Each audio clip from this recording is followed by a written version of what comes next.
It's been very, very reassuring to hear all of us, and especially our young friends. I must say that because, as Mridula said, yes, that is the stage where we really need to support. I mean, we also need to support our young colleagues and our students. And I think that is a responsibility that we do bear. So when I speak of corruption of curricula, I'm also taking off from the current major happening that happened when an NCERT textbook was banned by the Supreme Court suo moto on the issue of corruption in the judiciary. And there's been a lot written, mostly by legal scholars or people involved with law, questioning about their academic freedom and why did the judiciary why was its outrage so selective, and only when the judiciary was attacked did it really speak up. To that point, I agree that yes, it was selective, because I want to show that there is corruption really in the entire process. There is a corruption of the curricula and the corruption of the process in which these textbooks are written. But I also think that what has not really happened right now in the discourse is they have looked at the chapter, and the chapter to them looks okay, it's fine, there's nothing wrong with the chapter, which really triggered this off, chapter 4. And so they say, so what's wrong?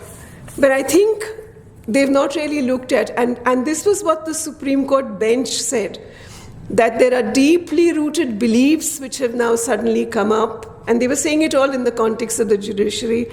They've asked questions about what is this committee which has approved this. NCERT gave an affidavit, and I've been following all the hearings. They gave an affidavit saying that it's already been rewritten and now it's going to come into the new book. So the bench was really aghast and said, who rewrote it and how was it rewritten? Who approved it? What were the minutes? Who signed the minutes? I think all that scrutiny is required in a much larger way. And that is the question I wish to raise, because I think the entire way in which this group has been formed, the entire way the National Curriculum Framework came, the committee which has been formed, it doesn't have at all the experience or the domain expertise which the Supreme Court has been asking for. It has said we must have someone with domain expertise on legal issues. What about the domain expertise of everything else? And even though when the Supreme Court says that these are young, impressionable minds, and these are young students, and you can't be writing all this to them, I also want to say that how many people understand how young minds really work and how people make sense, because a textbook is an intertext. There are lots of things that are coming in there, and that text will actually transform many other texts after that. But how are these texts being read? Who is the reader, and where is the sense being made? The sense is not made in what is written. The sense is made in how the person reads it, and how much the Supreme Court and this entire discourse has not looked at it. So saying that, there are these words which say that, which quote, saying that there have been massive instances of corruption in the judiciary and misconduct, and these are inevitably have a negative impact on public confidence, eroding faith in the integrity of the system as a whole. It also says that people experience corruption at various levels of the judiciary. For the poor and the disadvantaged, this has worsened the issue of access to justice. Okay, but most of the language of many of these textbooks is such adult language, the kind of words used, that even I find it difficult sometimes to understand. The information in this particular chapter is doled out such details about how these legal systems work, we have probably heard them for the first time. So what is happening? And similarly, this is happening in all other textbooks. So I'll take, for instance, the English textbooks. Now, the English textbooks, one, of course, they've been named, so there's been a lot of question about why have been they named with Sanskrit words. The titles of the books have been changed. They're called Purvi and Santur, etc. What is the relevance of this with the English textbook? There is so much of Sanskrit which is coming into the English textbooks. Now, questions Tamil Nadu had asked, what does it mean? Our students, are reading the English textbooks, what will it mean? Maths textbooks have been called Ganit Prakash, etc., etc. But the question is also that there is a choice of themes. There's always a choice. There are many chapters across the 3 textbooks on the war memorial. So the question of valor and tenacity and the beacon of inspiration, who is this General Somnath, this person who's been specially taken, the whole chapter is only his story in language which is very difficult to understand, but you bring in that word infiltrators because you want that term in. So how do you define patriotism is again in this militaristic way which has already been talked about. What is this image that comes in from the right wing, the RSS? Gosh, okay. So, but also there's a lot of change. There's a poem taken by Sarojini Naidu, and we know what she has written. So when we read, I have to also go back to a lot of her literature to see, is this authentic? One, it's a poem which is the hymn, harvest hymn. So it's very different from her other writing. The farmers, instead of the agency that we see today of the farmers and the struggle that they're going through, the farmers are shown very subservient, very in their servitude. They're asking and praying for their harvest. So these are the kinds of ways which disruptions and corruptions are coming in many subjects. In mathematics, they come in what is called the history of mathematics. Again, a person's name is put into the method of adding fractions, where actually that method was being used across with China and Egypt and other places, and no one had ascribed a name to it. So our teachers are saying, why do we have to suddenly say Brahmagupta method or something? Because this is how we've always added fractions.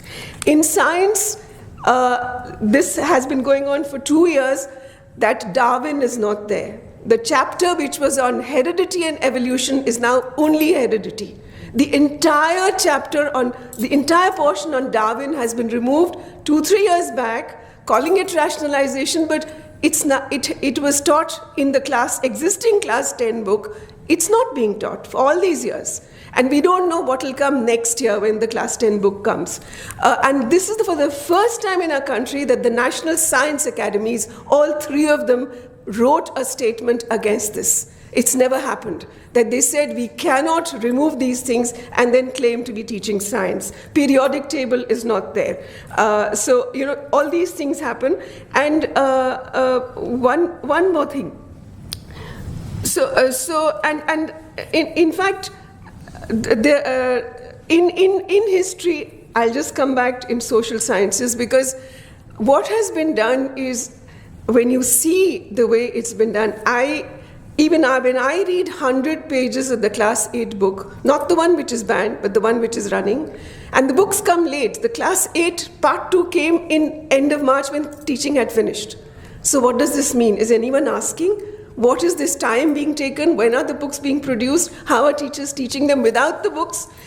And there is a program office inside NCERT which works, which has people mostly from these organizations, either the RSS or related organizations, some with research organizations, selected organizations. But these people, their academic credentials should be checked, because we have never known these people working in curriculum or pedagogy or teaching or writing for children. So who are these people? Because ultimately, even within NCERT, people say that every word goes through this office, and the final thing that comes out is being done by this office. I'll show you the class 8 book. 100 pages of a class 8 book, even when I read, I just get shocked. I've never seen such toxicity in a textbook. The way it's been written, the selections that have been made, the visuals, the images. There is a big visual, beautiful visual of Qutub Minar, very nice photograph here. And under it says that 27 temples destroyed, Hindu and Jain temples were destroyed in this construction. What does it mean? How are you talking about these kind of things when you ascribe this? And 100 pages are about brutality, about terrorism, about killing people, whether it's Akbar, his quote about how you kill 30,000 people, or Babur, who only came here for the greed and the wealth of the country. Their lifestyles are being discussed, that they're so lavish, this is how they've lived. And the Hindu kings are constantly, sort of battling to save this country and to save that. How have these narratives, I mean, in the end, it says this period also witnessed numerous attacks on sacred or revered images in Buddhist, Jain, and Hindu temples, not the other way around. I mean, Jain, what happened to the Buddhist temples? Who actually demolished Buddhist temples? So, and there are words like iconoclasm. How does a 12-year-old child understand that? I don't remember at what age I first heard this term, but it says such destruction was motivated not just by plunder, but also by iconoclasm. So this is extremely serious, because how we are talking of young minds, yes, but the way we are feeding them and literally deluding them with material like that, completely motivated, false, and even, selectively put in there through visuals, because the geography chapter is not geography. Sorry, the geography chapter is not geography.